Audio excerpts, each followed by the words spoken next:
Walk on to almost any major UK dealership forecourt today, and you will see heavy, aggressive discounting on brand new SUVs. Seeing £10,000 slashed from a window sticker is undeniably tempting, but a discount of that size is rarely an act of generosity. It is a market signal. It tells you the dealer is struggling to find buyers because of an underlying flaw in the vehicle's appeal, running costs, or technology.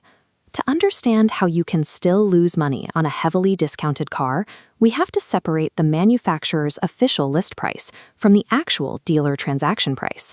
The list price is the theoretical ceiling. The transaction price includes manufacturer deposit contributions and dealer margin sacrifices to actually get the new metal off the lot. When you finance that transaction on a personal contract purchase, your monthly payments are dictated by the guaranteed minimum future value, or the balloon payment. The finance company is calculating what the car will be worth in 3 or 4 years and charging you for that anticipated depreciation. A dealer can offer you a massive upfront discount to artificially lower your monthly payment. But if the market rejects that specific SUV model, its residual value will plummet faster than you are paying off the loan balance.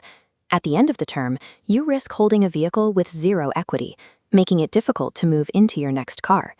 This dynamic forces dealerships to pre-register inventory. They buy their stock to hit manufacturer volume targets, immediately turning brand new cars into second-hand vehicles on paper. They do this because retail buyers are hesitating, usually pushed away by weak brand recognition, punishing insurance groups, or poor real-world electric range. This graph illustrates exactly how the trap closes. The top line is the manufacturer list price. The jagged point below it is your discounted pre-registered entry price. But just look closely at the steep curve dropping away in year 1. That is the true residual value collapsing. Purchasing a slow-selling SUV only makes financial sense if the gap between your discounted transaction price and the retained value at year 3 is smaller than a standard full-price competitor. If the depreciation outpaces the discount, you are subsidizing the manufacturer's mistake. The Audi Q8 e-tron, specifically in the 55 Quattro Black Edition trim, serves as the archetypal heavily discounted premium EV. It carries the prestige badge, imposing road presence, and luxury interior buyers expect from top-tier marques. It carries a severe pricing disconnect. The official list price sits comfortably above £80,000, yet UK dealerships are holding pre-registered and low-mileage nearly new examples for around £60,000. That £20,000 write-off is a direct result of the battery architecture. The Q8 e-tron is built on an older, less efficient platform. It struggles with winter efficiency, draining its battery far quicker in freezing weather than newer rivals. This chart comparing DC fast charging performance exposes the age of the technology. While a modern 800-volt competitor holds a flat, sustained charging rate, the Q8 e-tron hits its peak and drops off sharply, meaning you spend significantly more time waiting at motorway service stations. This technological lag is compounded by the arrival of Audi's own Q6 e-tron. The Q6 utilizes a vastly superior modern architecture, which makes the Q8's powertrain look dated.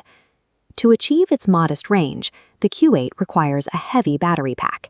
That sheer curb weight accelerates tire wear, pushing routine running costs much higher than the average UK driver anticipates for an electric vehicle.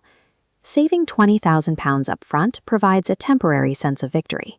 But if the secondary market rejects the car in 3 years because buyers demand modern range and rapid charging speeds, your depreciation losses will erase the initial discount entirely. The Alfa Romeo Stelvio 2.2 Veloce diesel presents a completely different proposition. It is a striking Italian SUV that leans heavily into internal combustion tradition. Alfa Romeo lists the Veloce diesel at £55,000. Today, UK dealers are advertising discounts exceeding £12,000 to clear inventory, pushing the transaction price down toward £43,000. Buyers are hesitating for 3 measurable reasons. The 2.2-liter diesel engine is aging in a market shifting away from the fuel, it sits in a punishing high insurance group, and Alfa Romeo's servicing network remains expensive. Modern diesels need hot motorway runs to keep filters clear. Short cold trips clog these systems, leading to expensive dealership interventions and dashboard warning lights. On a long motorway run, the Stelvio excels. It delivers mechanical refinement, a remarkably compliant ride, and a level of driver engagement that most bulky family SUVs fail to match. Those driving dynamics are fighting a losing battle against UK legislation.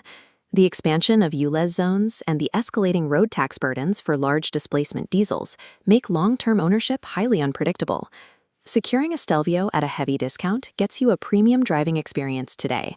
But as anti-diesel legislation accelerates, the pool of potential secondhand buyers will likely shrink, threatening to turn the vehicle into a difficult asset to sell. The Mazda MX-30 REV demonstrates what happens when niche styling overrides daily functionality. It is a bold design exercise that has struggled to find a foothold with British buyers. The official list price starts above £35,000. However, dealerships are holding an abundance of very low-mileage demonstrator models, available at heavy discounts just to clear space on the forecourt. The demand is weak because the car fails standard family utility tests. The rear cabin is cramped and dark, and thick rear pillars create restrictive blind spots. This floor plan illustrates the packaging failures. The rear-hinged freestyle doors require the front doors to be open before passengers climb into the back. Combine that restricted entry with a boot capacity falling far short of a standard crossover, and practical daily use becomes frustrating. Mazda also fitted the REV with a highly complex rotary engine plug-in hybrid powertrain. While few analytical buyers might appreciate the mechanical novelty, it has confused the broader mass market. Purchasing a vehicle with polarizing styling and compromised practicality guarantees a restricted pool of secondhand buyers. When you eventually try to sell or part exchange the MX-30, that lack of demand will likely crush its residual value. The Honda ZR-V e-HEV Advance shows exactly how much damage a miscalculated launch price can do to a vehicle's long-term market standing. Honda launched this model with an official list price exceeding £42,000. The market pushed back immediately, forcing dealers to slash margins by £5,000 to £7,000 simply to move stagnant inventory. The irony is that the ZR-V is highly capable. Based on the proven Civic platform, it provides outstanding seating comfort, excellent visibility, bulletproof mechanical reliability, and efficient real-world hybrid fuel economy. But the initial overpricing caused permanent financial damage.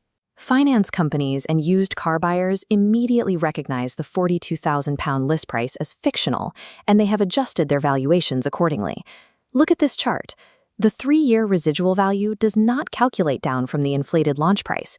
It anchors strictly to the lower perceived market value. The ZR-V is a genuinely good family car, temporarily ruined by pricing arrogance. Buying one without fiercely negotiating the price down to nearly new levels makes short-term ownership financially punishing. The Subaru Solterra Touring EV is currently one of the hardest vehicles to recommend in the UK, and it represents a significant depreciation risk. The financial collapse on pre-registered stock is staggering. Solterras with a list price of £52,000 are routinely appearing at £35,000 or lower at dealerships. This price collapse is driven by measurable utility failures. The Solterra suffers from compromised winter range and sluggish fast-charging speeds that leave drivers at charging points far longer than the market average. When UK winter temperatures hit, battery chemistry struggles to accept charge quickly. Cold weather saps range, turning motorway journeys into a logistical headache. The external risks compound the mechanical flaws. Subaru operates a very small UK dealer network. The vehicle sits in a high insurance group, and fleet operators have shown very little confidence in its long-term performance, pushing their stock directly onto the used market. Securing a £17,000 discount feels like a triumph on the day of purchase, but the largest advertised saving cannot protect you from an SUV that combines completely uncompetitive range with a second-hand market that is increasingly wary of its technology. Categorizing these 5 SUVs reveals the difference between a calculated purchase and a financial misstep. We have to map out their actual utility against their long-term financial risk. This matrix tracks the upfront financial saving on the vertical axis against the long-term ownership risk on the horizontal axis. A large discount alone does not make a vehicle safe to buy. Strip away the noise and the contrast becomes clear. The Honda ZR-V and the Subaru Solterra both offer massive upfront savings, but they sit on opposite ends of the risk spectrum. The ZR-V survives as the strongest genuine bar's depreciation risk because its core technology has fallen behind. Navigating this market requires a strict UK negotiation protocol. Rule 1. You must separate your part exchange value from the new vehicle discount. Dealers will often inflate your trade-in price to mask a weak discount on the new car. Treat them as two entirely separate transactions. If you are buying pre-registered stock, check the V5C logbook to confirm you are the second registered keeper. More importantly, verify the exact date the manufacturer warranty started, as the clock began ticking the day the dealer registered it. And on finance, calculate the total amount payable, factoring in interest and fees, rather than focusing purely on the monthly figure. Buying a slow-selling SUV purely for the discount offers immediate dealership satisfaction, but true financial security requires running the numbers on your total depreciation exposure before you sign the contract. A cheap price today is meaningless if nobody wants to buy it from you tomorrow.